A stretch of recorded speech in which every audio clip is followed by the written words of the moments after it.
Hey guys, this is a Sig 22 Mosquito. I'm going to be doing a quick video on takedown and reassembly of it. First, go ahead and clear the magazine out, chamber check it, make sure there's nothing in it. And for this one, I've got to take the accessories off. So you just remove whatever you have on there. On the left side, there's a takedown lever. Take and rotate that forward. And then you just take the slide, go back, up, and then off. Pretty much like that.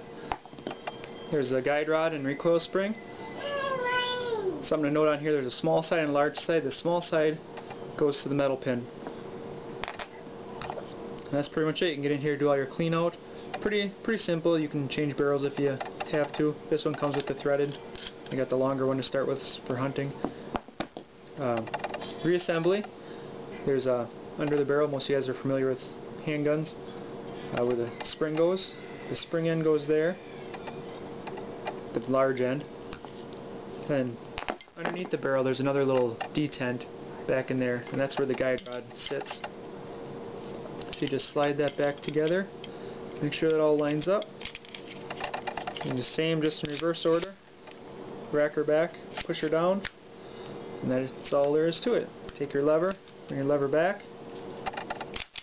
Function test. And this gun will not fire without a magazine in it, so it does have a decocking lever. But, very nice gun overall so far. I haven't actually shot it yet. Like I said, this is just a quick review on how to take it apart and put it together. I'm going to get out this weekend and do some shooting with it. I got some different types of ammo to test. But just a quick overview. Like I said, it's got the decocker right here. The mag release. It's got the slide release button here, and then it's also got a manual safety on it, ambidextrous, one on both sides. Very good feel for the gun. So just to give you a quick review on that. And all my other accessories do fit on this. It's got the rail on the bottom. So there she is.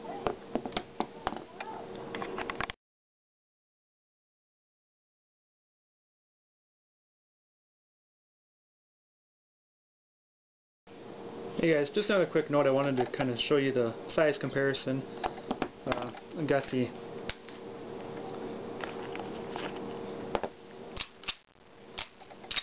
full-size XD. The reason I got, one of the other reasons I got this besides for hunting is for cheap target practice. They're not the same, but it's about as close as I can get for the XD. So if you want to compare, it's kind of a comparison size. The grip angles are about the same. There's a little bit difference, but as far as sight picture, this one's a little bit shorter. Just to give you an idea on size, this is a 5-inch Springfield XD, so they're not too small. And this isn't a tiny gun. I know, like the Walters, you get a real tiny grip on it, but so just a little. Make sure I'm in frame here. Just comparison here. I don't know if this helps anybody or not if they're looking at getting one of these.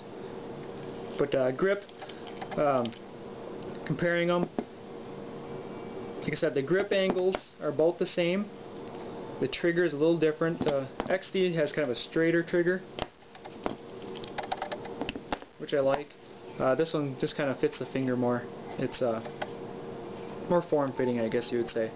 But they both, the levers, like your mag release, is in the same spot. So as far as for practice goes, it's going to be similar. I had a Smith & Wesson before, but it had that little, like the buck marks and those, they have that little slide. I wanted something I can practice, grabbing and racking, kind of the same as what this function will be. And it's pretty similar. Of course, this spring is lighter. This is a double or a single double, whatever you want to call it, trigger. You can keep pulling it, or it'll once the slide goes back, you can fire. In the second round, or if I had this cocked, the trigger is similar to my XD. So for practice, I'd want to do this. Of course, XD doesn't have the long trigger pull. It's just the one. So for practice, you'll want to keep it the hammer cocked. But just a side note. Otherwise, all the accessories fit the same. Grip is very similar. Sight picture is pretty much the same. If you look at them, they got about the same. I don't know if you'll be able to see this in the camera. The sight post in here is a little bit smaller in the back groove. It's about the same as the XD. So as far as sight picture, it's pretty much identical. So pretty close. It's, of course, this one has a safety and decocker. You know, when practicing, you just don't use those, because this one doesn't have this. It has the beaver tail safety and the trigger safety, and that's it on these. But that was one of my other reasons for getting this one, along with trapping and hunting. I need a 4.5-inch barrel in my state to use it for small game, so that's why I got the barrel extender. I probably won't put a silencer on this unless I just get bored for something to play with, but it's kind of a neat little tool to use. Like I said, the XD's been a hard one for practice tools because there's no airsoft for these. There's no 22 conversions yet, so that's one of the reasons I decided to go with this. It's the closest I can find for a 22 practice gun. You know, you get cheap practice out of it to get more rounds downrange. So, just a little side note there. Thanks for watching.